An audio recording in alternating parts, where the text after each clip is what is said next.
Poof. Hey, y'all, here we go. Coffee and chat with Rev Bruce back once again. Glad to be here. Glad that you're out there. And I'm starting off today on a Sunday, kicking the week off with a good friend of mine, Jemal Lilly, coming out here. We're talking about black farming. Talking about black farming. And listen, y'all, I know it says he's the CEO of Inland Empire Conservation Corps, but I I didn't know mean, what to put it. it's so much more than that. It's so much more than that. And so by the time we get done digging into this thing, you'll know all of what he's involved in. So Jamal, glad to have you. Glad to be here, bro. All right. Happy Black Business Month to you. Thank you. You too. For the good to good deal job with you on on this. bringing it out. I didn't even know it was Black Business Month. That's how Yeah. ignorant I was. Yeah. Well, you want to know something funny? Right? When I was down here, early on, I was down here, you came down for a Black Business celebration that Eddie Price was hosting. And it was for August for Black Business Month. And so Eddie and I still communicating and everything. And so God bless. That was always something that stuck with me. When Eddie used to host that down there, down at the stadium and everything and the beach. So yeah, God bless. All right, so here we go. Black farming in California. It sounds almost oxymoronic, but break down for me your introduction to farming and agriculture as far as how you got started with this industry. Well, first of all, your audience needs to know a little bit of context. Brother Bruce right here is my first and oldest friend. I've known this brother since we were in the bathtub taking baths together at like 3 years old, right? So you know my background better than just about anybody. And growing up where we grew up in Riverside, California, it was on the map originally because of citrus. It was an agrarian culture, an agrarian economy that put our hometown on the map. I know San Diego is now your adopted hometown, but we both come from Riverside. And growing up, I was always passing by orange groves and citrus packing houses, and you know all this, right? And so early on, I got exposed to just the inner workings of agriculture without even thinking about it. I was never a farmer, but all of us are no more than 1 or 2 generations removed from people who were living a full-fledged agrarian lifestyle, because that's the history of Black people in this country. You know, whether you are autochthonous, that's a fancy word for saying native to the place where found, or you're indigenous, you know, maybe descended from Queen Calafia, or you are from Africa and you came over here either as an immigrant, like a Khalifa or something like that, or you came over on the ship. We all had farms and gardens. So I grew up in my backyard over there first Rubidoux, which was a real agrarian society, agrarian town, and then Riverside proper. I always had a garden or something like that in my backyard, and I hardly ever said anything to my friends, just helping my dad, helping my mom, and that was the extent of it. But I'm around all these people who are coming from Mississippi, Alabama, Texas, Oklahoma, you know, all the Georgia, all these kind of places, and they're bringing that culture with them, not that far removed or even as far removed as I was. And so then you start running into folks that are still living that, have just brought that lifestyle firsthand out to where we are, because it's so conducive already, lots of open space, lots of land, cheap land at that time. People are starting to set up to do just what they were doing down south in our hometown. And so to fast forward, I got to high school and I met a gentleman named Mr. George Hickman.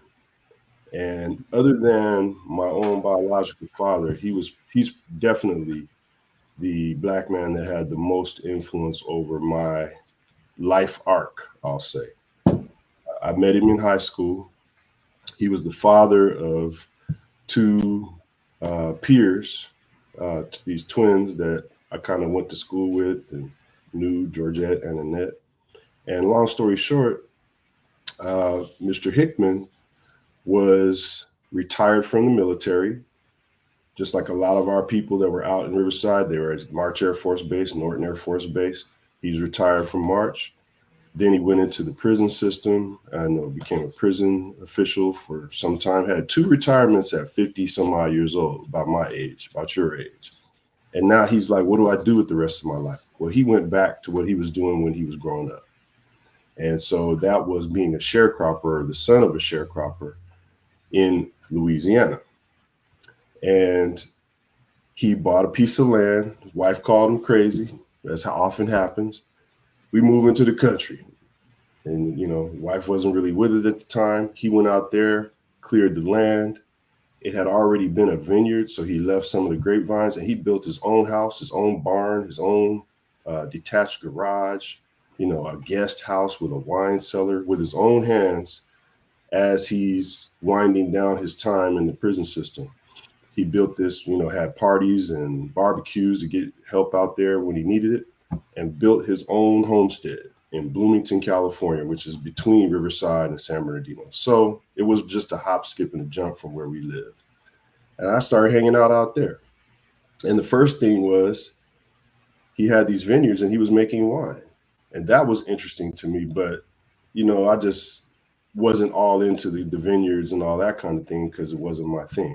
But one day I go out there and he's pulling up these grapevines. I said, Mr. Hickman, what you doing? And he's like, you know what? I decided to go back to my roots. I said, well, what's that? Well, we're going to be farming. I'm going to be farming out here. I said, well, can I help you? And then that's how it started. Just a brother just saying, out of curiosity, can you show me something? And boy, did he show me some stuff. So we started doing it that way just on a whim. Before I even graduated high school, I was going out there on and off, not really serious, but curious. Right. And curiosity is the mother of all invention. That's what I say. So as that goes, we ended up creating a situation where, I was so intrigued by what he was doing. He would not go to the store and get, pesticide or fertilizer. He would make it out of the chicken's manure or the horse manure or the pesticide. He would do things like self-rising flour. He would take self-rising flour and dust it on the plants. And then the insects will come out in the nighttime and in the early morning and crawl all over it. And the dew forming would cause those particles of flour that stuck to the insect's body to basically gum up and expand and immobilize or suffocate the insect, and the insect just fall off. And now here come the birds with a need-to-eat treat in the morning. Flour it up. Crusted. Yeah. You know what I'm saying? And, the flour is grain, so birds, like that even more. So, that kind of stuff, it was just like mind-blowing to me. Like, why do we need all these pesticides and all this kind of stuff? But I still didn't see the business value until I started seeing he was growing things like purple hull peas, okra, butter beans, stuff that you couldn't find in the stores, and the people are coming out there. And so I started noticing license plates from Nevada, Arizona. I started asking where these people are from. Some of them come from Bakersfield. And I'm like, why are y'all coming way out here? And this is the 80s still. They said, your stuff is organic. I had never heard that word, right? I didn't know what organic was back then. It wasn't even a thing, right? Yeah. And it dawned on me after a while, like, wait a minute, we got something here. There's something, this could do something, right? And so that just ruminated in my head when I went to college. I got up to the Bay Area to UC Berkeley, and I started trying to figure out what I wanted to major in and this and that. I thought I wanted to be a lawyer and this and that and the third. And that kept resonating with me. Like, I like doing this. I'm passionate about it. I'm enjoying my day when I'm out there. And I start listening to older folks, which that's the number one thing, Not everybody that's old is wise. But if you start getting like a consensus from the older generation about this, that, and the third, and how you should handle it, it pays to pay attention to that, right? And everybody that was in business already was always telling me, hey, you know what? You got to find your passion. You got to find what you really enjoy. Don't listen to what other people's definition of success is for you.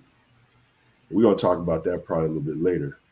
But the main thing where I got into it is because of that. And so I got up there, I changed my major to something called political economy of natural resources, which is basically agriculture and resource economics. And then from there, I started seeing the business side of how agriculture works. And I ended up using both sides because there's a whole side that has to do with mining that we haven't even talked about. But this agriculture thing has been my main business endeavor all this time. I did work for the county for 15 years. I worked in public service for a program from HUD called CDBG, Community Development Block Grant. That got me aware of how the government provides funding for nonprofits to do all this good work in society, and you don't have to pay back the money. And I started getting the inner workings of that under my belt, and I melded the two, went back to Mr. Hickman and said, hey, man, we should do a business. And we went into business together. And from there, it grew and grew and grew because he has the expertise on the growing. I have the expertise on the business side. And, you know, the rest is history. We made a very good success out of what we were doing out there for a good 15 years. And I started to see the organic profile in the industry, market share grow and grow and grow. And I started understanding after a while that this is the future. And so I put all my energy into things like regenerative agriculture, organic, all that kind of stuff. But at the same time, Mr. Hickman being a veteran, having 2 jobs that he retired from with full retirement, he still couldn't afford certain things that were related to his health care. And this was what was going on with a lot of Black farmers at the time. They were being discriminated against with the USDA loans. They were being discriminated against with the grants. The inputs were more expensive for a variety of reasons. And so they weren't really able to capitalize on the input benefits and output benefits, meaning getting money at preferred terms, and then being able to take advantage of tax write-offs and things like that. And then let me disrupt you for 1 second though, because see, this is kind of the divide that we have on the agricultural angle. Why certain individuals of a certain status may buy a farm or a ranch. And so he was doing it for a living. Others are doing it for leverage. And so the reason for him going into it and getting back to that lifestyle that he has grown up with versus the person that's like, hey, you know what? The minimum I need is X number of heads of cattle to qualify for this status, and then I can leverage and get this benefit and take 2 totally different business approaches. And and then you take into consideration the profile. The numbers of Black farmers in this particular region have dwindled considerably. Definitely. You know, my family, my grandfather, they're Okies from the Dust Bowl. Came out. My grandmother and then my great grandfather had already had the land in Blythe and was hiring folks. Hired my grandfather and his brothers to pick and pitch and do all that.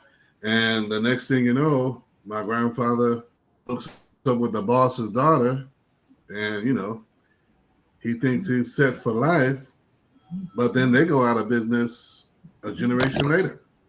You know what I mean?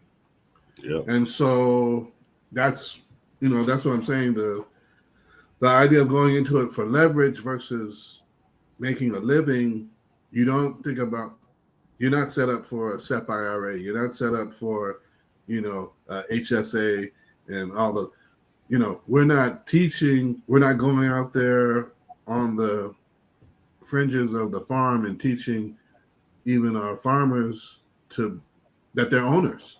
That's right. We Asset haven't, factors of production.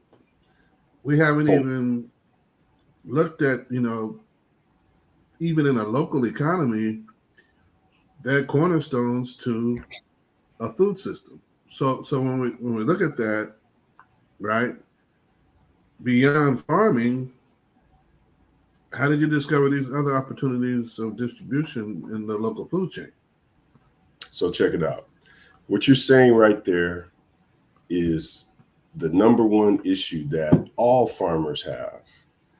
It's almost like an artist or something. The artist is interested in his art or her art, not really interested in all the business stuff and legalities and all this kind of stuff. But that's what does them in when they don't take care of business and that side of things. Even if you're not doing this for profit purposes, the fact that you own land, the fact that you have these machines that are assets, the fact that you have the ability to say you're a farmer qualifies you for so many things that will help you create generational wealth. The Farm Service Agency gives out loans that are way better than FHA. The Schedule F on your taxes is the best write-off tool you could possibly have. It's better than any of the other schedules, just for your IRS taxes, personal income taxes, and corporate income taxes. So this idea of discovering opportunities in the distribution chain or other factors that play into farming, it all comes from observation. And like I said, listening to elders, listening to people with the right type of experience, picking up on game. You know what I'm saying? Yeah. Understanding that people that have done this and you see them doing well, take that brother out for a cup of coffee, or take that lady out to, have lunch, find out what they know, right? That's first. Like if somebody's doing something that you want to do, ask questions. The way that I got into the other aspects of farming, like distribution and cold storage and all those kinds of things is just out of necessity. I mean, you see the people who have trucks and have cold storage being more successful because their crops can get to more markets. It's just very logical. If you keep your stuff cold, it's going to last longer. So you have more opportunities to sell it. And so that's the kind of thing that happened with me. It came about because we have a lot of perishable things that people want to buy fresh and right out the field. Greens, they wilt quick. I was just telling my girlfriend, if you get to the point of, having purple hull peas, you got to shell them, which is very labor intensive. And then if you leave them in the hulls too long after picking them, they'll start to mold and they'll be no good. So you either need to pick them dry and store them like that, or cold store them and shell them, put them in bags and freeze them, something like that. You got to move them quick, right? Mm-hmm. So that's the number one way we lose our food, which is food security, or our assets, which are the produce we want to sell, is what we call shrinkage or spoilage, right? So I was looking for solutions to that, but they're very expensive. And it's actually taken me, many, many years to learn the game on how to get those kinds of tools and implements in place. So talking to people, number one, doing my research. You come in from the field when it's hot, don't go lay down. Get on the internet, read a book, do certain things so that you can learn how to make your operation better and never stop trying.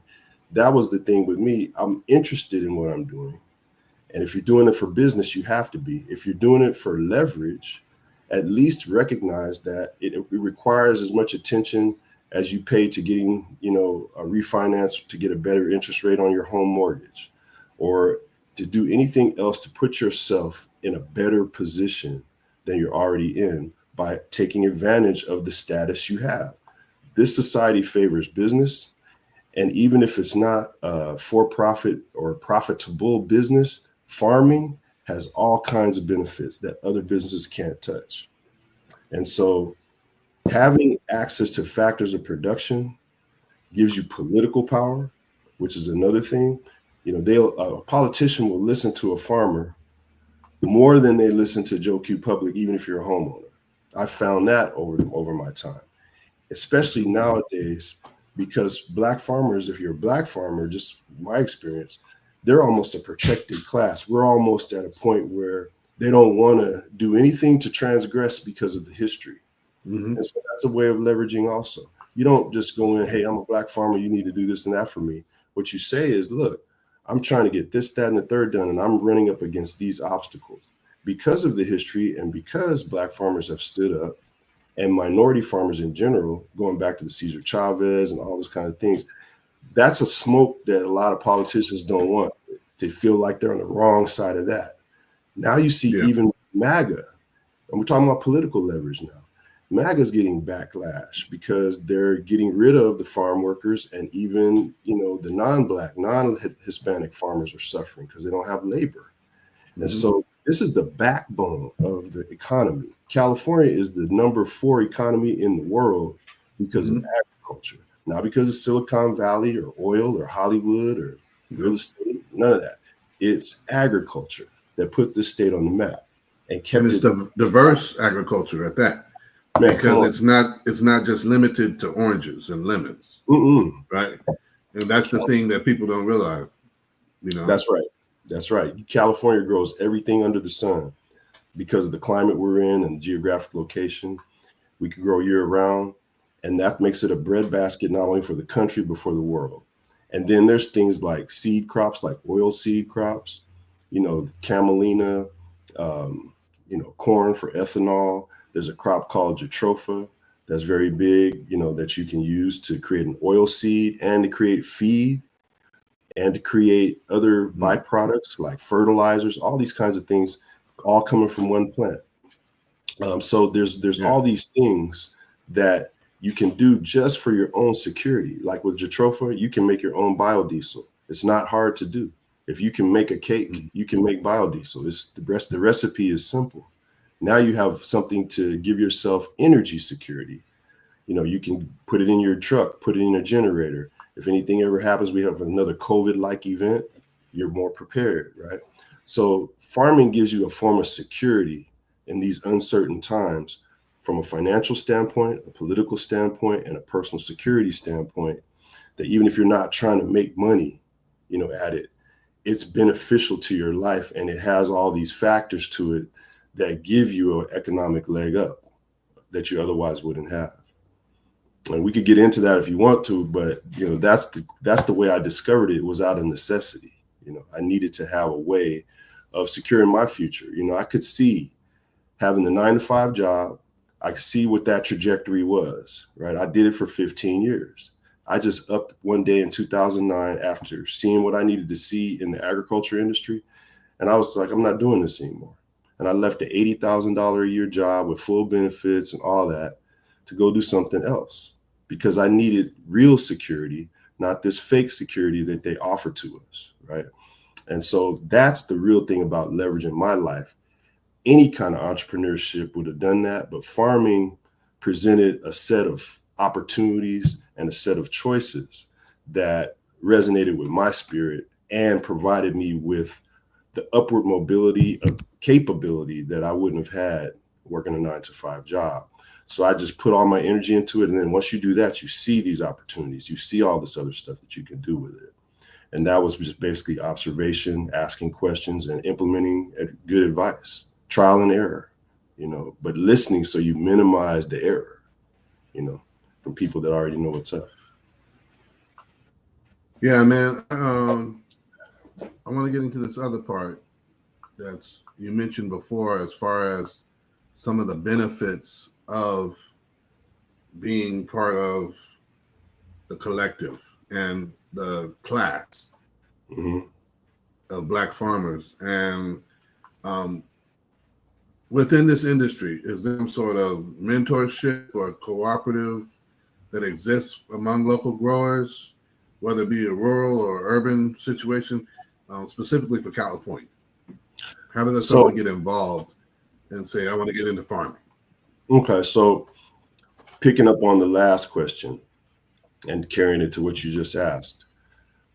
Discovering these opportunities puts you in a position where you end up having to work with people that are already in this space. So I started out doing this through a farm to school program, where just local farmers organized themselves to lobby the local school district, Riverside Unified School District, to get more fresh fruits and vegetables into the schools, because you had at that time we were coming out of Reaganomics, right?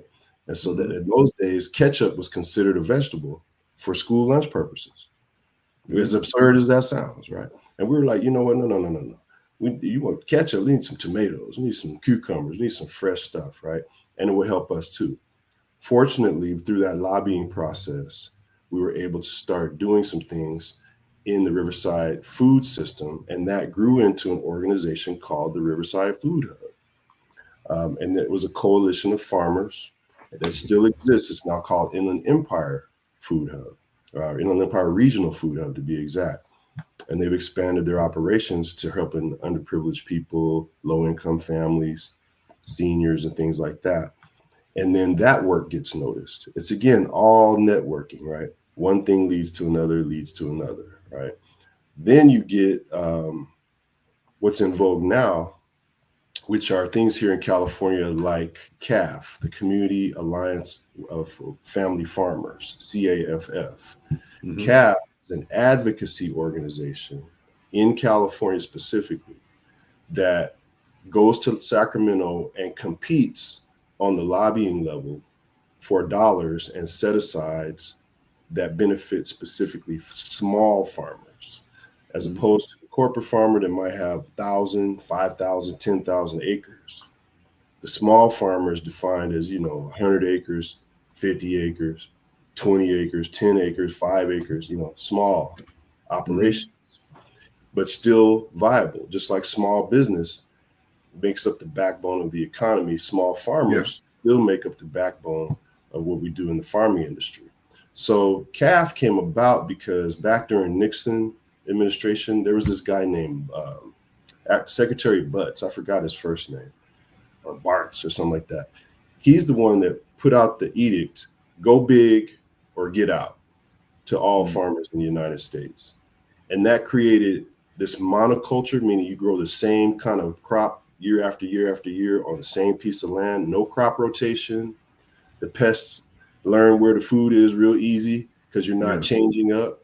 So now you have to put more and more, pesticides on the crops and all that. And tear up the land. Right, you tear up the land, you deplete the soil. It's stupid, right? But that's what happened. And now we've got all these problems. You're talking about your ancestors with the Dust Bowl. There's a lot of societies and a lot of farming areas right now getting ready to create another Dust Bowl. As absurd as that sounds, we didn't learn from history, right? So the small farmer is coming in now, providing a modality, like a way of doing this that allows for replenishment of the soil, regenerative farming, organic farming, which is the key to everything, right? Because it's sustainable and it's transformative in a lot of ways. So CAF lobbies on that level, saying, hey, look, pay attention to these guys that are actually helping the environment, helping the soil come back, providing food security in a way that the corporate farmer can't provide. So CAF is really instrumental. They have chapters all over the state of California. I believe it's caff.org. There's got to be a local chapter no matter where you are in the state. And that's the number one advocacy organization for small farmers that tells you all the opportunities that are available to the small farmer in general. It also gives you resources. They'll help you write grants, all kinds of things. CAF was instrumental in helping us write a grant to get a reefer truck. We had to do the work, but they told us about it. They gave us kind of a leg up on how it should look and how to present it and all that kind of thing, so you have the best chance of getting it. And then they critique it before you submit it, so you get an idea of whether you have a good proposal or not. And that makes all the difference, from experienced people telling you, hey, you're on the right track or you need to change up. It makes all the difference between getting it or not getting it. So CAF, I would say, would be the number one organization. Then you have an organization called the African American Farmers of California. I'm always, you've heard me several times say black farmers, black farmers, black farmers. That's because that's my experience. Hispanic farmers have a Hispanic specific organization. Asian farmers have an Asian specific organization. And the reason for that is because of historical disparity. It's not because we're just trying to be black or trying to do, identity politics. It's because there are specific things that have historically led to barriers being in place depending on your ethnicity or your racial background. And so the African American Farmers of California, they're an organization that advocates and educates and assists specifically black farmers. And they do that in a number of ways. Their main event is actually coming up, if anyone's interested in your listening audience, actually about a month from now, September 25th to the 27th in Fresno, on the Fresno State campus. And it's absolutely free to any farmer, any member of the public that wants to attend. You have to register. You could just look up African American Farmers of California, just Google it or something. It'll come up, put in the conference in Fresno for September 25th to 27th of this year.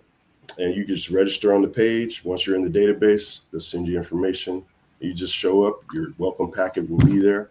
And that's a great way to, just the person that might be curious about what the possibilities are, you'll start to see, because there's a lot of vendors and exhibitors that come to these kinds of conferences specifically ready to tell you how they can assist you if you want to go about this, becoming a farmer or doing it vocationally or educationally, even if you don't want to do it as a business, because a lot of us don't know where to start. A lot of us don't know, hey, this sounds good, but who do I talk to? How do I know what to do if I did want to do it? That's a good place to start. Even if you're not black, you don't have to be black to go there. They're just targeting black people specifically. And when you see, everybody from John Deere tractors to California Department of Food and Agriculture to all these vendors there telling you on the private sector and public side, here's how you can get into this. Here's why we can help you. And this is the ways that, you can make a success of this, depending on how you want to approach it. You'll start to see possibilities, just like we were talking about. So that's been instrumental, African American Farmers of California. Now, for us, my local group, where we are in the Inland Empire, that's why it says Inland Empire Conservation Corps down there. That's an organization my dad started, and it was modeled after the California Conservation Corps. We recently established what we call unincorporated association with the state of California, specifically for farmers in our area. That one's called the B1 Sustainable Farmers Cooperative Association. And we did that because in our area, the black farmer is becoming extinct. So we did B1 kind of like, just B1. It was first, it's a double entendre, right? But then you probably know about Boyce Watkins B1 hashtag. Yeah. So that too, right? So we did both, and it'll signal to people what we're about without broadcasting, right? And and I'm saying that publicly because I want people to understand. At the end of the day, I'm never going to run away from the fact that there are specific things that have happened to black farmers that haven't happened to anybody else. I'm gonna run down one real quick story. There was a lawsuit that started when we were, if you could believe this, man, when we were in our 20s. The lawsuit started under the Bill Clinton administration. And it went all the way through the end of his administration. It was about disparities and discrimination from the USDA specifically towards black farmers. Won the case in the late 90s while Clinton was still the president. Don't you know that those farmers, black farmers that were in that protected class that won that case nationwide now, multi-billion-dollar settlement, finally got their money last year. Last year. Yeah. After all the appeals and all the pushback, and right? That's how long. And then the other thing they did is they said, you know what? Yeah, your father, your grandfather, your brother, your sister, your mom, They won the case, but now it's been 25 years. They're deceased. They didn't allow the heirs to tap into the settlement. So a lot of people, you're not entitled to it. You're not getting it. So Yeah, that's how they avoided having to pay a lot of that stuff. And people lost their land, lost their livelihoods, all that stuff behind that because the government. That's the government. Specifically. Come on now. So we don't harp on that. But I'm saying that's the reason why. That's one example, and we have to keep in mind, like I said before, those who go into it in order to leverage to their advantage, quote unquote, have an advantage because they have a lot of the information and the inside contacts or connections regarding that. And those who are just doing the work, like you said, the small farmer, a lot of times you're the backbone and the industry doesn't mind breaking its back in order to make its profit, if I could say it that way. That's true. And that happens a lot with that. And especially, I was sharing not that long ago about legacy. And if your family's not into it, expect to lose it. If you're not positioned to hand it off to the next generation, structure it for a solid sale so you can get the market value. And otherwise, the vultures are there to suck the meat off the bone and give you nothing on the dollar and say, hey, man, look, we got all this farm equipment. We've got land at 80 cents an acre. Yep. Who wants a piece? Who wants a piece of this? Right? Go ahead. And so that's why I say in entering the industry, it has to be some form of mentorship or, community, because it's just, there's a privileged class and there's also a class that is protected. But then there's this identity of it's not to the point where I know the guy up the street and I can go borrow his John Deere. Right. No, there's so much room between small farmers that there's not a lot of opportunity to get to know each other and grow, quote unquote, with each other. Correct. Those conferences, those online meetings with CAF, in-person networking opportunities, invaluable. You have to do that. You have to have a community. Farming is not a solo thing. You have to have at some point some extra hands to help you at times. That's why they used to have, hold downs. What's the hold down, right? It's a celebration around getting that hoe out there and working that land. That's what it's called, the hold down. You're getting people gathered up so that we can do this intensive, labor intensive task with extra help, right? Yeah. Any part of farming, any part of, even large scale gardening you want to do, you got to have help, man. You got to have networks, you got to have people, community, right? Food fellowship is the basis of human society. So going into that, CAF is one, the African American Farmers Association is another one. And, where we are in Southern California, in Riverside and Inland Empire, look us up, B1 Sustainable Farmers Cooperative, Inland Empire Conservation Corps. We're a coalition of other organizations that provide that kind of community locally. We're fledgling because we just started this organization, but the people in it are experienced by and large. And there are people in it that are brand new novices. There are people in it that are pretenders. There are people in it that are sincere. But in any coalition, you're going to have all people of all stripes from all backgrounds, right? So if you come to an organization that says it's about education and advocacy and networking and all that kind of thing, ask the questions. You'll find out very quickly who's who and what's what. So that's one. This idea, I just want to say one more thing on this. Education, right? YouTube videos, TikToks, and, online information, all those kinds of things are great, because we have all these resources at our fingertips. This interview right here great for inspiration, for direction, and all that. But there's nothing like getting your hands in the soil if this is what you want to do, right? Yeah. There's no substitute for actually doing it. So you need hands-on experience. There are some programs that offer free education. I just went and did one that, as long as I've been doing this, I still went through a program just here recently in the last year and a half, couple years, to just find out more about regenerative farming practices. In our area in Norco, there's this thing called the EAT Center. EAT is an acronym. It's called the Educational Agricultural Training Center, EAT. They had a grant that they got from the city of Norco coming out of COVID because folks finally realized, oh, we need to do something to shore up these alternative food systems. And so they started educating people.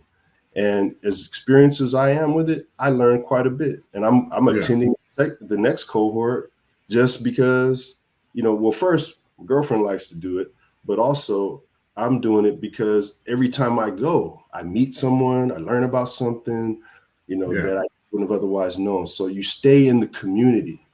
That's really how you come up, right? That's really the best way, So the EAT Center in my area is one, but if you look up EAT Center on the internet, other organizations that are doing other things similar in other parts of California will come up. And I encourage people to go and sit in on some of these classes. Most of them are free. Like the whole EAT Center was a year-long program. You come out with a certificate. They even give you land at the end to farm. If you complete the program successfully, you come up with land, right? It's maybe a quarter acre, but it's a start. And you don't have to pay the money to, have the land, have access to the equipment. That's enough to get somebody to the farmer's market every other week, And they have a farmer's market right next to where they do the class. They run their own farmer's market every Thursday. Plug in. And these people are trying to reach out and get more folks involved, So it's not difficult if you want to do it. If you live in an agrarian area, right? If you live in a semi-rural or rural area. If you live in a city, then you look at community gardens. And again, that word comes up, community. They have them in all the areas now, rooftop gardens, vacant lot gardens, all over the place. Urban agroforestry is what you would want to Google, and it'll all come up. Okay. Well, let me come back to something else, man. We talked about Mr. Hickman and his ability to get back to his roots, but also, everybody thought he was crazy. You know what I mean? But then about that in a minute as we go. Yeah. But I heard this tech CEO one time, man. He was talking at a conference, and he said that being positioned as an owner provided him with the assurance of reliance on resiliency, not brilliance. Mm-hmm. And so when you think of that, right, can you name me a benefit that you gain through your positioning that many top execs and business owners might not get to experience? Most definitely, there's several. I won't be long-winded, but I want to give you some from general and some from that are farming specific, since we're talking about farming. The first thing is if you're your own boss, you call your own shots. The old James Brown song, you pay the cost to be the boss. The boss. Yeah. You got to put in the time. You have to be able to be flexible and maneuverable and accountable. You made the decision, you got to live with it. You got to see it through, right? So everything stems from that off top. The benefits that are farming specific, I'll start there. You said it in a roundabout way. Everybody calling Mr. Hickman crazy. Farming is, you're like Noah. You're out there like doing something and people are like, why is he doing that? What's wrong with him? All this kind of thing. I remember Mr. Hickman's friends sitting up there, looking at him out in the field and saying, why don't George come in out the heat? Why don't George sit down for a second? Why he out there doing all that? They're on the porch now and he's out there working, right? Mm-hmm. Don't you know that every last one of those dudes, man, passed on before Mr. Hickman? They're all peers, all roughly the same age. He's still going strong in his 80s, physically capable in his 80s. They're deteriorating. deteriorating because they're not living according to how the human body needs fresh air, fresh food, exercise, the sunshine, the things people tell you you're supposed to have as a base level for health. So that's the number one thing, health and lessons that come from faith, right? Farming is the most faith-intensive thing I know you can do as an endeavor, as a vocation. You take a seed, you're putting it in the ground, and you're hoping all the conditions and all the variables come together to give you what you're seeking, and you got to trust God, and you got to trust your own faculties and your own perceptive abilities about what to grow, when to grow it, how to grow it, and what you're going to do with it if you're successful, right? How you're going to sell it or use it, right? So, you got to hold on with hope. Man, so lessons in faith, in holding on to things based on faith, and faith is not just blind hope, right? You look, you observe, you use your God-given faculties and your experience. I know the sun's going to come up. I know this time of year is going to be this kind of weather, most likely, and you calculate, man, and then you end up realizing, okay, this is the method that works, right? And your faith gets stronger and stronger and stronger. You get confidence, right? So I would say number one, faith and health, right, are benefits that I get because I can choose how to do this or do that. I can choose when to do it or do it. Other people are going and hanging out at the club or hanging out at the bar or sitting up watching Netflix or back in those days, HBO or something, right? I'm out in the field, right? And I can see the difference now. And I hate this, man. I mean, some of our brothers, man, Brother Ken, Brother Dax, Brother Vince from Rialto. I'm sure you got people that that are our age that aren't even here anymore because of this health disparities, man. If you're able to, when you're out in that field, I can take a break when I want to, right? I can choose to pick a tomato and eat it right there, right?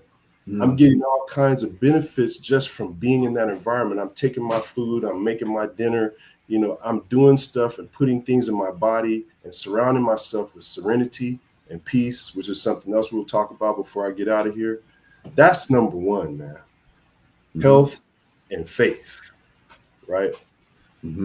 From that, creative control versus creation control is what I call it. All right. Running a business, not only according to my vision, but according to my tactics. Like a CEO normally is the trendsetter, 50,000 foot view down to the people. He gives the information to the manager at the 5,000 foot view. And then the manager gives the information to the foreman at the 5 foot view. And then the foreman gives the information to the employee right there on the ground. Right. Well, me doing this kind of work, I could choose to be the employee today, the foreman, the manager, the CEO, all at once. This one, that one I focus on. And so creation control, like I want this done and this is why we're doing it and this is how we're going to do it. But the CEO normally can't sit there on the ground and micromanage the employees, right? Because they're too concerned with this overarching considerations. My unique way that I've chosen to run my business is I could go to any level on the business and get my hands in the dirt, so to speak, once again, literally and figuratively, right? So the benefit is I get confidence in knowing that my employees see from my example how this works. The people working with me see from example how to do this, that it can be done this way. Even if you think my policy or my idea is stupid, you see me doing it. And after a while, you're going to see that working, which engenders morale, good morale. It engenders confidence, right? You get to the point where, that's something that I know a lot of CEOs wish they could do is improve morale, right? They do it like Dale Carnegie way, how to win friends and influence people. But they don't do it by saying, here, man, let me show you how this is done. They don't embody it. They don't embody it, man. That's a perfect way to say it. So I've chosen and I had the ability through the way that I go about things to actually embody company policy, right? Or embody the next vision. If I've had employees and I've been solo, Right now, I'm doing some solo work, right? So it's easy then, but I'm always mindful of when I need an employee to do this, how can I make this as easily translatable as possible? And so it keeps you grounded, and it gives you the ability to have confidence that your business can grow when you enter new endeavors, because you've already done it over here. So now you can do it over here, right? That's my way. Like, show the person how it's done, and then you have more confidence. Yeah. Right. Plus, you also have a greater ability to pivot and to scale. Yeah, you're nimble based upon any type of shifting. Right. It's like I tell people in sports, you know, if I'm on the sidelines, I can yell out whatever. In the midst of the action, people are like, they're having to make decisions whether they hear me or not as a coach. That's a good example. Being a player coach, that's a good example. So that decision is in the flow, and if you're on there, if you're on the court like a Bill Russell, you know what I'm saying? I was thinking about. You know what I'm saying? And if you are number 6 and you're saying, hey, you know what? I'm not just calling a timeout because I'm on the court. I'm calling a timeout because I'm also the coach. That's right. And I'm calling a timeout because, hey, wait a minute. I'm seeing some things in the midst of the flow of this that need to be altered. That's right. And so I think that's a excellent way of handling it, particularly for that industry where, that's where we get the shuck and jive phrasing from, because you can shuck and do some things in the field that's not really accomplishing much and still get paid at the end of the day. Yep, that's where the saying comes from. Exactly. And so here we go with this part, because I really want to hear this from you, because here we're all about inspiration. And I want to know, if you can, what inspiring words can you drop on the folks out here who are the dreamers, who want to become doers, who are just on the edge and they haven't stepped off that cliffside to make the leap and get involved with whatever they're passionate about? What would you say to those people right now? Well, we started with it on the last question. Faith. All right. Mm-hmm. First off, if you have a burning desire to do something, you're already winning, because passion is the number one predictor of how well you're going to attend to your business, right? If you have a passion for something, you're going to end up wanting to do that thing even when the chips are down. It'll be easier to have the consistency so that you can develop the faith if you don't already have it. But at some point, you're going to have to rely on God. You're going to have to rely on what God gave you. You're going to have to rely on creation, if you will, right? The universe. I like to say the universe rewards consistency. So first off, faith, and being consistent in that faith, knowing what you have to do and doing it because you love doing it, not just because you have to do it. That's going to make you do it well. That's the foundation. Then be clear about your goals. Be clear. Learn how to execute a plan. Most folks, they confuse an idea or a notion with an actual plan, right? If I could run down that real quick, because I had a problem with that for years, like business plan, and you see these business plans and they're all over the place. They're not focused or whatever. The way that I develop a good model, I'll share it with your audience on how to put together a plan and being clear about your vision. I start out, I do what's called a values statement, then I do a vision statement, then I do a mission statement. I'm going to tell you real quickly what those are. So values, you just come up with words that describe what it is you want to do and how you want to go about doing it. Single words like, community, quality, efficiency, whatever words apply to what you want to do, right? And you make a list of maybe 10 words. In that list, you're going to find synonymous terms.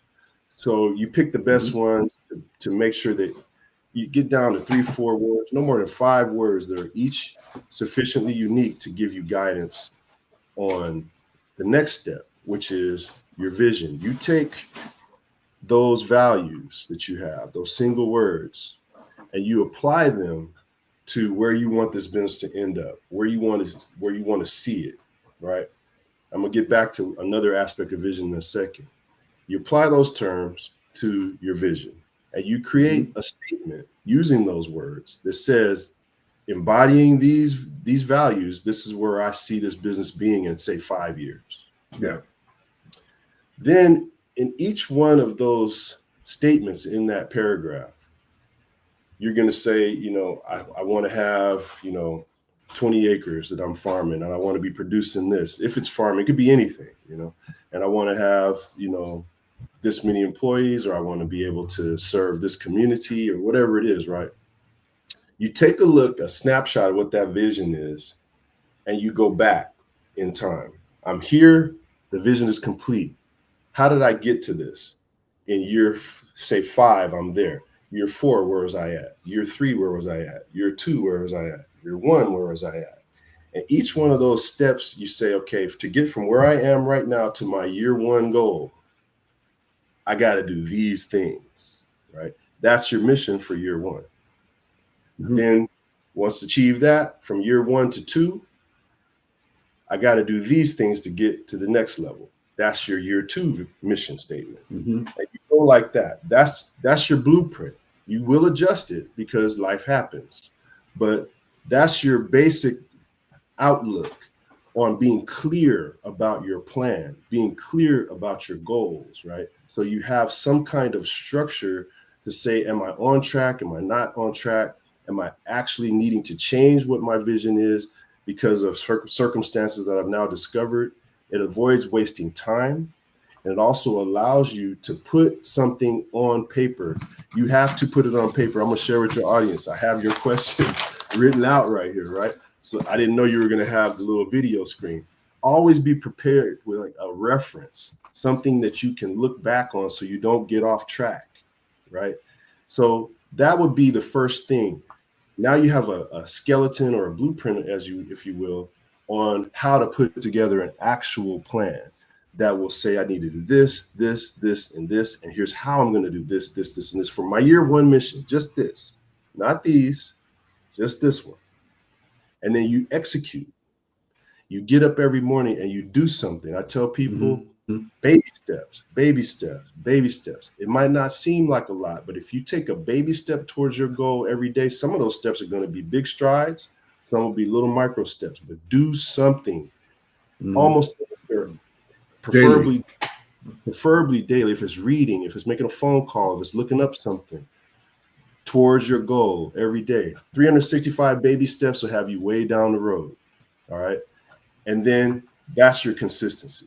You got to commit to doing something that you're passionate about so that you will have an easier time being consistent. Passion is of paramount importance behind faith. Then once you've pushed through those challenges, you're going to get confidence. The other thing is understand how the mind works. You need to dream big, right?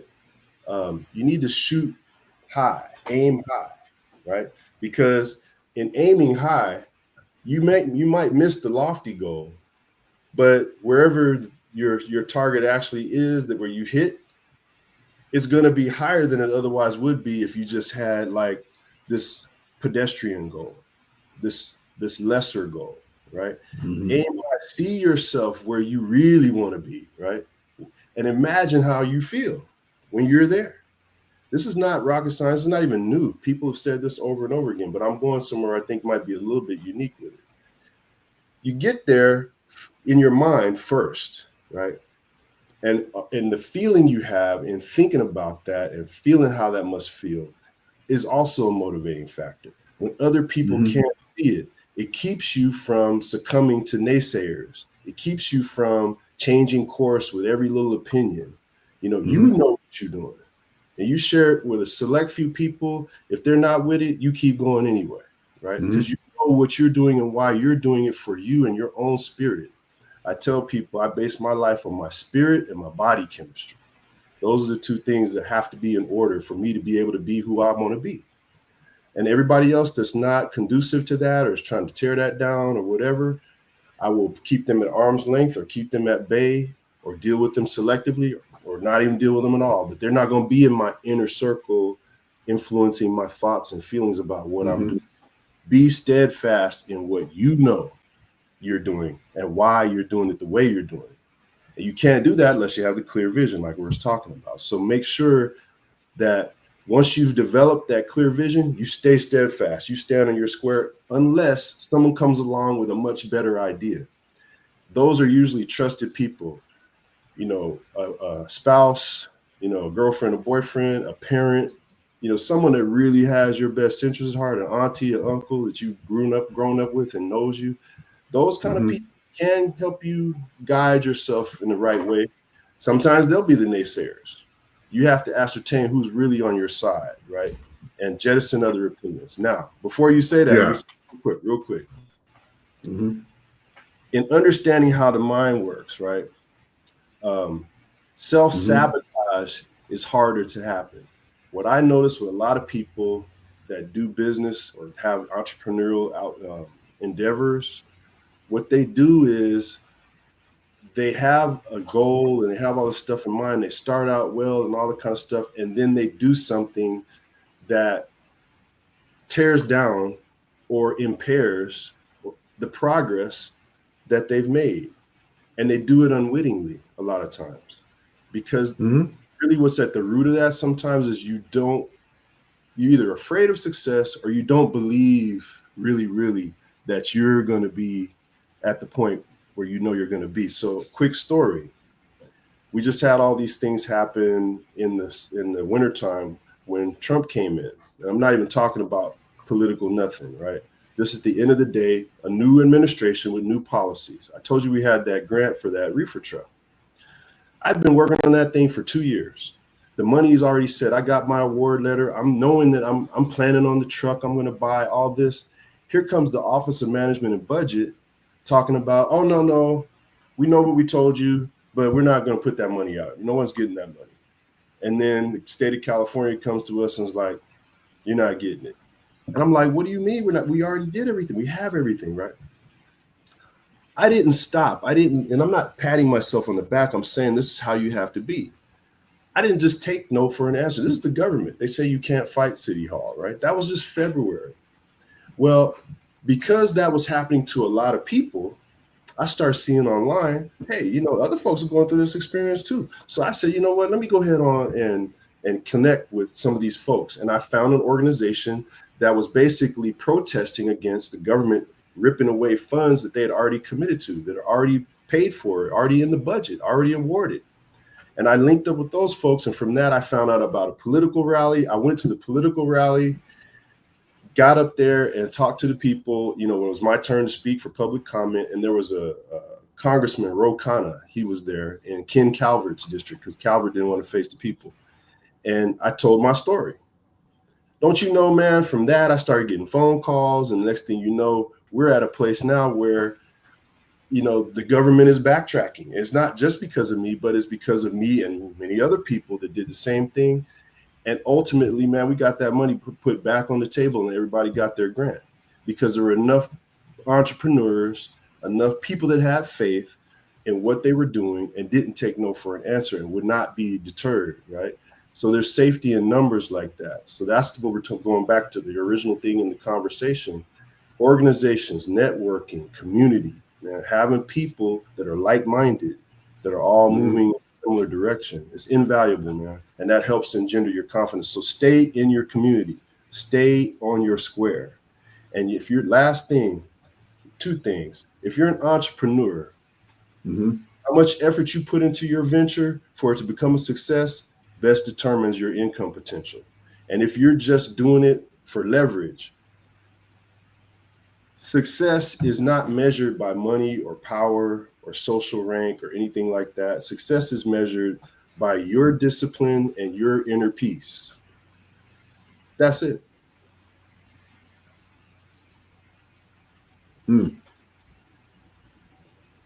That's a weighty That's a weighty thing to say to wrap it up. That my inner peace is dependent upon my input, and so there is something, that is reciprocal. That's right. If I want the peace, I have to somehow invest in obtaining the peace. That's it, man. It's an investment in your own future in the best way possible. What are we here for? What makes life worth it, right? In whatever faith, whatever this or that goals you have, at the end of the day, you're trying to be at peace, man. You're trying to minimize conflict and have yourself in a situation with little stress as possible. For me, that's being, having food security, having upward mobility that I can control more than I could if I was at a job, working with community, loved ones, and creating health, right? Honoring my temple as best I can, so I can feel good and do good. That's where I get my peace from. Loving relationships with like-minded individuals. You have to have yourself a good woman, and I do. And those kinds of things, they matter more than anything. That fits. I did my sermon this morning online about Micah 6 and 8, and what it talks about is doing good and doing right by people, doing justice, and those things as far as not just doing it, but loving doing it. You understand what I'm saying? Yeah. Not just the duty of doing it, but to have this, you said this passion, this thing that I can't help but do it because it's part of me. And if I'm not doing it like that, if I'm not approaching my business like that, I deal with a lot of people that want that quote unquote free consultation, and they leave very either embittered or overwhelmed because I say, you can do that, but it's the price that you pay for that. You can do that, you can build it like that, but down the road you're going to end up having to figure something else out because that's not built to last. That's right. And so people get sick of the, what do you mean I can't TikTok this? What do you mean I can't, just slap it together and start there? Because just like anything else, if it's gonna last through the storm, it's got to be put together in a better way. That's Indeed, man. Indeed. We just did here recently talking about vision. I've been doing farming and agriculture for, almost 30 years. It's a trip, like as a business, right? Here recently, I stepped out of that. We stepped out of that and got into this other endeavor that's dovetailing with that, but it's a whole new thing. And I'm stepping out on faith again. And this is recent. You're talking within the last 4 or 5 months, man. We started a juicing business using the produce that we pulled out of the garden and out of the farms, and we turn that into medicinal juice. It's not just juice for drinking for taste, although they all taste great, but it's also targeted for people who have specific diseases, because we see these diseases all over our communities, diabetes, heart problems, high blood pressure, inflammation, whatever it might be. The juices are God's medicine. The juices are nature's way of saying, here, I have something for you to heal you outside of the pharmaceutical, bucket. So I knew that it was going to be successful. We planned it. We did just what we said. We did the vision, the values, the missions, all that stuff. But at the end of the day, the testimonies are what really made it real for us when the people started trying the juice and started seeing, what it was. And the healing that was coming, people going to the doctor and coming back with better test results, proof in the pudding type stuff. It gives you faith. It engenders faith. Yeah. But that's the original pharmaceutical that they were. They were grinding plants with the pistol and the mortar. come Right. on. And Right. so That's why I you don't. see that symbol sometimes, at the pharmacy, because that's what they were. There's a reason you don't see it anymore at the pharmacy too. Right, man. You Because know? PHARMA, FARMA, right? Yeah. Pharmaceutical, man. Come Yeah. on, that's where it comes from, man. Yeah. Absolutely. It definitely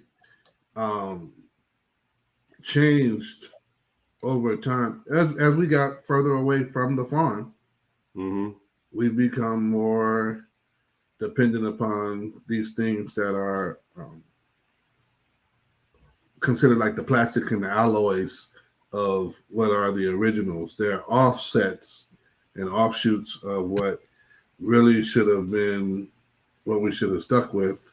And that's why you see people that are having turnarounds in their health are doing a lot of stuff with, I hate to use the word natural or organic because there's so many definitions of that. If I look at a government label, I know organic isn't organic. If I look at a food label, I know organic isn't organic. If I look at a health product, I say, well, now I got to go with, is this something under the FDA or is this something under, you know what I mean? It's just crazy. Yeah. And the truth about it is, if it's from the ground, you have a higher percentage of assurance that it's gonna work as opposed to something in the store. I'll give you an example. I went to a training for school gardens, and the kumquats were growing out of, man, I don't know what kind of manure they had growing in there, but I mean, you could smell it from the street. Mm-hmm. But you could eat these kumquats, right? You could eat the skin and everything. And it was just, oh my God. And so much so, and I'm not a kumquat either, so much so that I stopped at the store. I'm not going to name the store. And I said, man, I need to get some more of them kumquats. And I bought a pack of them. I opened it in the car, ate it, and I said, man, I'm about to take this thing back in here and get my money back. Because it ain't the same. You can no tell. Juice. Yeah. It was like I bit into something that, like I bit into a deflated football or something. There was nothing there. There was nothing. It was just like, what is this? This is, I just had it right out of what was it didn't have as much shine, it didn't have all that other stuff, but it had the taste. But I came in the store, it was all polished up and got that, they have that fruit wax to make it look like it's still wet and everything, like, oh man. And I was just like, man, I got sold on the imagery. You know what I'm saying? And it was a false connection to what I said. What I had was real. And so what I should have realized was what's real is dirty. Mm-hmm. It's got stuff hanging off of it. It should have stuff still clean. I should have to wash what's real. Thank you. You know what I'm saying? I should have to wash it. It shouldn't be like, it shouldn't look shiny and all that stuff and be like, oh, this must have been what Adam and Eve had. No, it's not like that. Come on, man. It's supposed to have some blemishes, some bee stings, some bites on it from the insects and the critters, right? That Mr. Hickman taught me that a long time ago. If it's not eaten, if partially by the insects somewhere on the plant, you know not to pick anything off of that plant because the plant is toxic. Nature will tell you. But even more than that, let me break this down real quick. I know you got to go probably, but here's the thing, man. Plants. Understand what plants do. Plants take minerals in the soil and put them into a form that your body can use in all kinds of very transformative ways. The way that it does that is it attaches an amino acid. I know this sounds technical, but I'm going somewhere simple with this. It takes an amino acid, attaches it to the minerals in the soil. That's called chelating, right? When you chelate a mineral, now your body can use it, right? And so every mineral you need copper, you need gold, you need molybdenum, you need magnesium, you need iron, you need everything that's in the soil, but you can't eat dirt. You have to run the dirt, so to speak, through the plant to get those minerals into a form your body can use. Mm-hmm. Each color that the plant kingdom produces, the purples, the reds, the greens, the browns, the yellows, the oranges, each color is like chemical software. The color itself, the flavonoid itself, contains chemical instructions that the receptors on your cells can read. And it's just like you programming a computer. You program that cell to do a certain thing that brings you health. That's how herbs work, plants work. That's how they heal you, right? And so this is all God designed, right? This is all stuff that we barely scratching the surface of understanding how, but we're not scratching the surface of understanding what it does. Yeah. That's ancient knowledge that doesn't fail, right? There's no side effects. It's really just an effect they don't want you to pay attention to. There's no deleterious this or that. You can't combine things with certain other things, which is why you got to educate yourself. But the thing about a juice, man, the juice allows you to get to the point where you can consume these things, these phytochemicals, these colors, these chelated minerals in enough quantity to be medicinally beneficial. So that's where, I really said, you know what, people might not like to eat a piece of broccoli, but if I hide this broccoli in some good tasting juice, they're going to be able to consume it that way. They'll take it down. They'll take it down, but kids, everything. People, she designed some stuff, man. My girlfriend designed stuff where people say they don't even like whatever the vegetable is, right? It might be beets. They don't even like it. But guess what? Put it in the juice, all of a sudden they're coming back for another helping, right? Yeah. So that's another thing that I'm discovering, man, and it's giving me more faith. There's a whole other aspect to this. I've been in this 30 years almost, and now I'm seeing a whole other There's a different market. Man, entirely different market that I knew about, but I needed to be inspired on how to go about turning that into a business. That testimonial thing I was telling you about, there's a real lady, man, that had high blood pressure, and she was really suffering with it. She saw us, you remember Dale Roberts in Riverside. Yeah. He had an event on the east side that we learned about through him. We sat there, man, and just set up in a park on the east side on Park Avenue right there, that park that man. Yeah. All the community comes out. She shows up. She works for the city of Riverside, having all kind of health problems. She takes one batch of juice, man, across a week, not even a week. Takes it down, drinks it, does what's supposed to do, designed for blood pressure problems. You gotta go to the doctor, man. All her levels are back normalized. She didn't change anything else about her diet or lifestyle, just from that.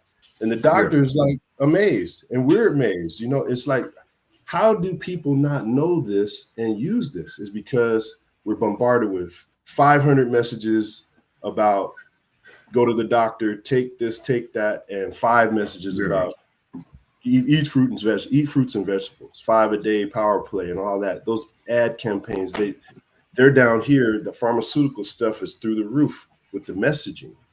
So if it's with your permission, man, I want to tell people how they can get some juice if that's appropriate for this. Yeah. So it's called Tennille's Life Juice. They can call 951-435-3582. 951-435-3582. They can go online, email Tennille's Life Juice, TENNILES Life Juice, LIFEJUICE, Tennille's Life Juice at gmail.com. And then you can go to Bonita Fitness _medicinal farmer. That's the IG. Bonita is BONITA Bonita Fitness _medicinal farmer. That's our thing on IG. And then we do ship anywhere in the country, FedEx, all that kind of stuff. It'll arrive at your door perfectly fresh. It's very perishable.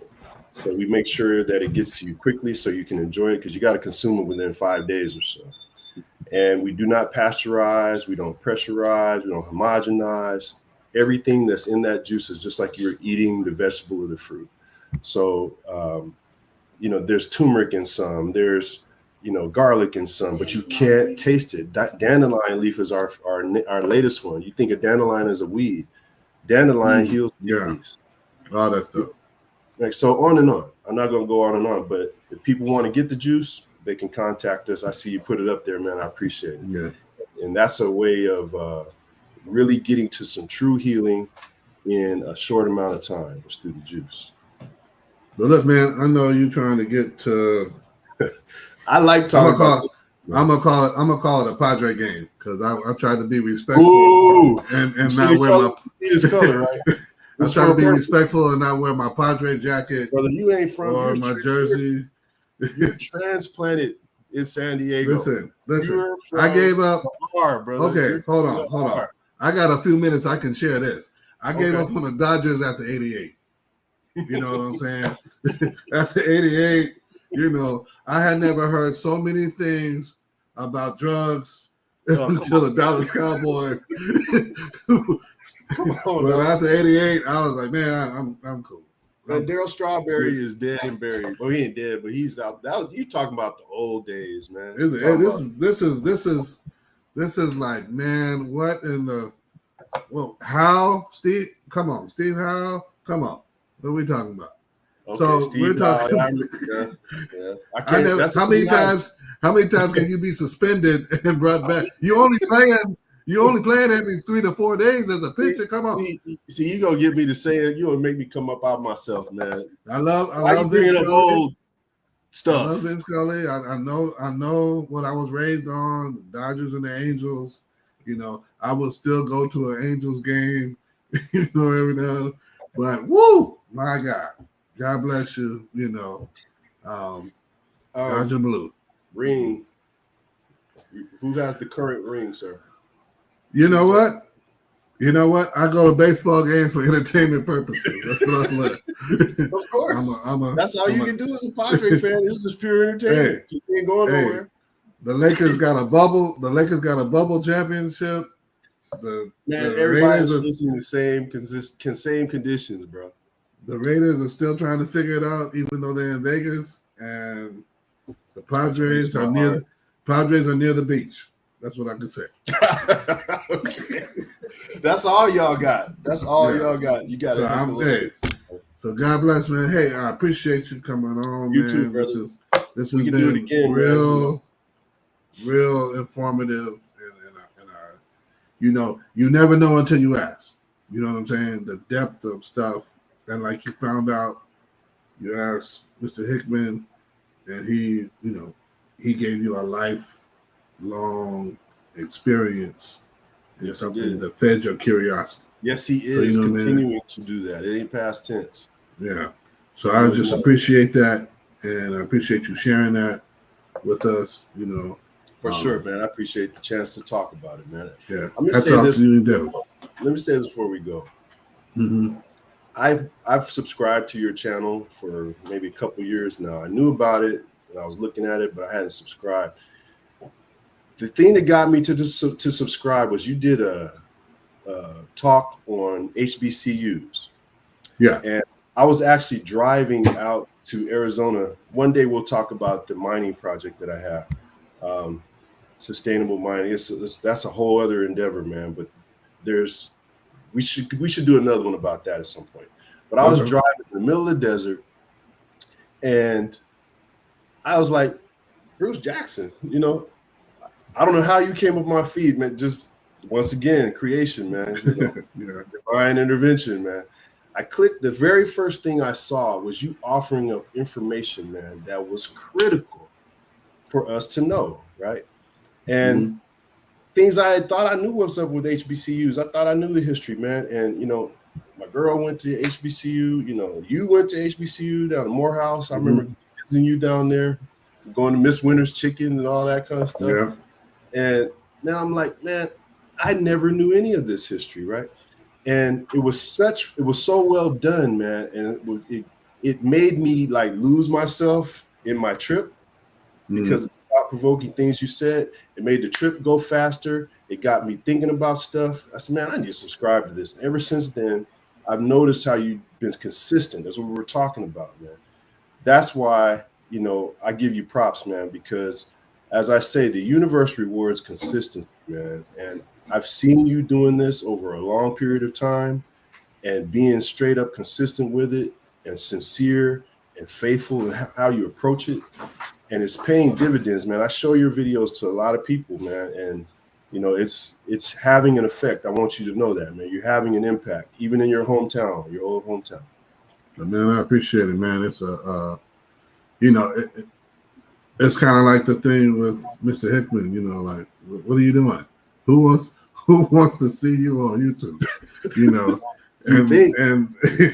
and you know, the basis of it is inspiration, and that goes into, yeah, I'm a man of faith, but I'm also a businessman. I'm also a person who believes that we haven't fed people enough information about what's already existed in the history.